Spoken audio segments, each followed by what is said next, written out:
Hello दोस्तों, welcome है आपका हमारे यूट्यूब चैनल में।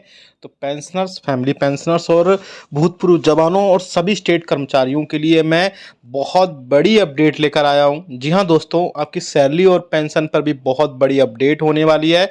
क्या आपकी सैलरी जल्दी आने वाली है, क्या आपकी पेंशन जल्दी आने वाली है, उस पर भी डिटेल में बात करेंगे। और साथ ही साथ इसके अलावा मैं आपको 5 और भी बड़े अपडेट देने वाला हूं, जिन्हें सुनकर आप बहुत खुश हो जाएंगे। साथ ही साथ आपके लिए सैलरी पेंशन में बढ़ोतरी के रास्ते भी खुलते हुए दिखाई दे रहे हैं। जी हाँ दोस्तों, पूरी खबर को जानेंगे, पूरी खबर को बने रहिए हमारे साथ इस वीडियो में लास्ट तक। और अगर चैनल पर पहली बार आए तो चैनल को जरूर सब्सक्राइब करेगा।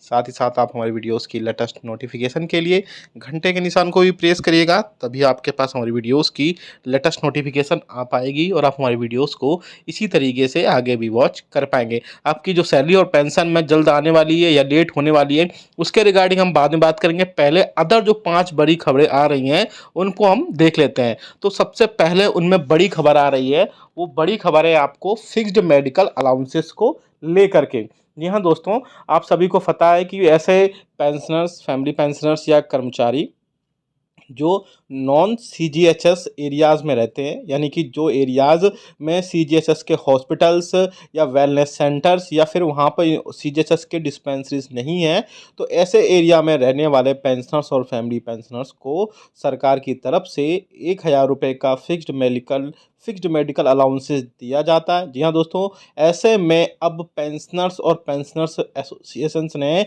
सरकार को बहुत सारे रिप्रेजेंटेशंस लिखे थे, सरकार को बहुत सारे ग्रीवेंसेस भी लिखे थे कि जो 1,000 रुपये जो गवर्नमेंट की तरफ से एफए में प्रोवाइड कराया जाता है, वो 1,000 रुपये बहुत कम पड़ता है।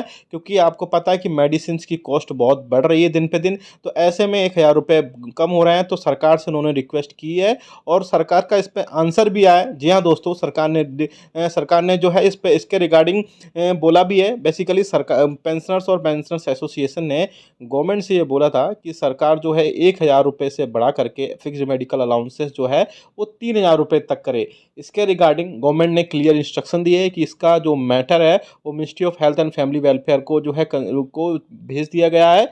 वहाँ से अब जो है कुछ ना कुछ इसमें अपडेट लेकर आएगा। इसके रिगार्डिंग जो है आगे आने वाले दिनों में बहुत सारी चीज़ें क्लियर होंगी। लेकिन आप कमेंट करके बताएगा कि आपके हिसाब से कितने रुपए फिक्स्ड मेडिकल अलाउंसेस के रूप में पेंशनर्स और फैमिली पेंशनर्स के बढ़ने चाहिए। क्योंकि आपको भी पता है कि 1,000 रुपये जो ओपीडी मेडिसिन का खर्चा मिलता है वो बहुत ही कम होता है। लेकिन इस पर बहुत ज़्यादा पॉजिटिव जो है बढ़ाने के चांसेस भी दिख रहे हैं, क्योंकि वाकई में 1,000 रुपये पेंशनर्स और फैमिली पेंशनर्स के लिए बहुत कम होते हैं। दूसरी बड़ी खबर की तरफ चलें तो वो आ रही है आपके फिटमेंट फैक्टर को लेकर के।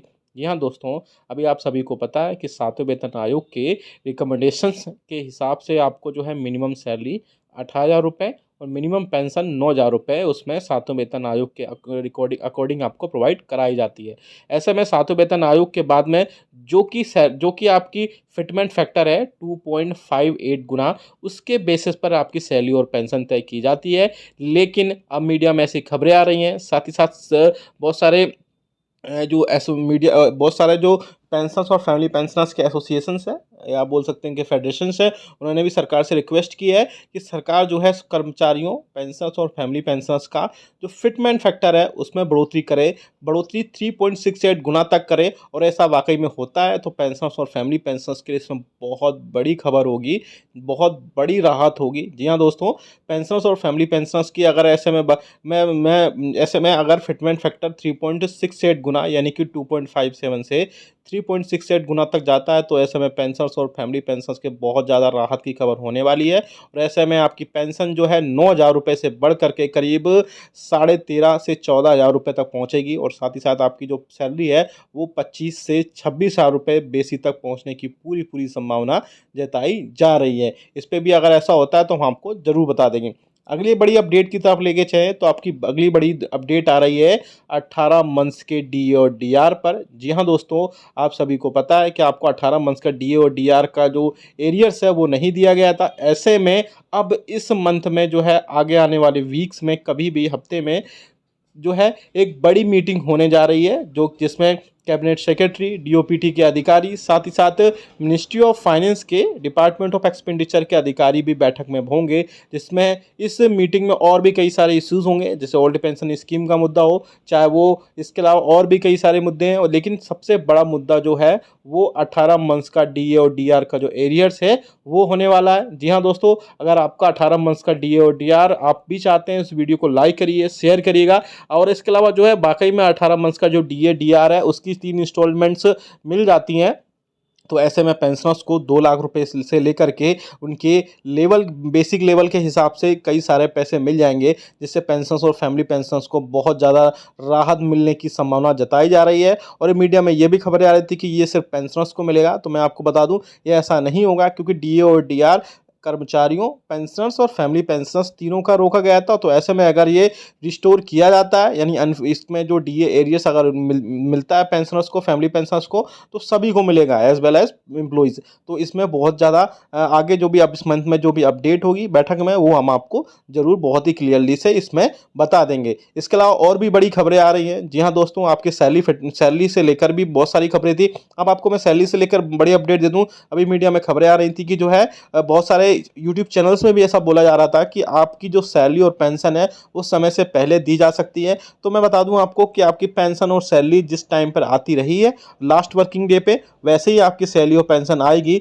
इसमें किसी भी हिसाब से कोई भी आगे बढ़ोतरी या कमी नहीं की जाएगी। एक और बड़ी अपडेट मैं आपको दे दूं कि गवर्नमेंट की पेंशनर्स और फैमिली पेंशनर्स और इसके अलावा जो पेंशनर्स की एसोसिएशंस और फेडरेशंस हैं, उन्होंने सरकार को 2 प्रपोजल भेजे हैं। जी हाँ दोस्तों, आपकी पेंशन में बढ़ोतरी को लेकर के मैं प्रीवियस वीडियोस में भी बता चुका हूँ। वो 2 बड़े प्रपोजल ये थे पेंशनर्स और फैमिली पेंशनर्स की तरफ से कि सरकार जो है आपको, आपकी जो पेंशन है उसको जो है 2 अलग-अलग प्रपोजल थे। पहला प्रपोजल ये था कि सरकार आपकी पेंशन और फैमिली पेंशन में हर 5 साल में 5 साल की 5% की बढ़ोतरी करे।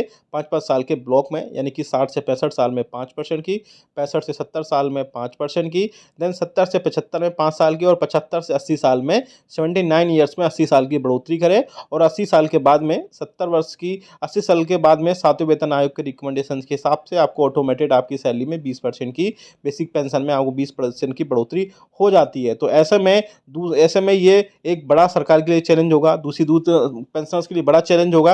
अब दूसरी इसमें बड़ा ये बोला गया था कि जैसे एग्जिस्टिंग एम्प्लॉइज़ के लिए 3% बेसिक सैलरी में बढ़ोतरी की जाती है, तो उसी हिसाब से एक पेंशनर्स का एटलीस्ट 1% बेसिक जरूर बढ़ाया जाए, क्योंकि उनकी बेसिक पेंशन में किसी भी टाइप से कोई बढ़ोतरी नहीं होती है। तो कम से कम अगर 1% बेसिक में भी बढ़ोतरी की जाएगी तो पेंशनर्स को उसमें जी उनका काम चल सकता है, क्योंकि पेंशनर्स की पेंशन में सिर्फ डीए के अलावा और कोई बढ़ोतरी नहीं होती है। तो पूरा साल भर में सिर्फ 2 बार ही डीए बढ़ता है। तो ऐसा में जो उन्होंने बोला कि एटलीस्ट कम से कम 1% की बेसिक में बढ़ोतरी जरूर उनकी पेंशन में की जाए। आप ये क्या सोचते हैं इन सब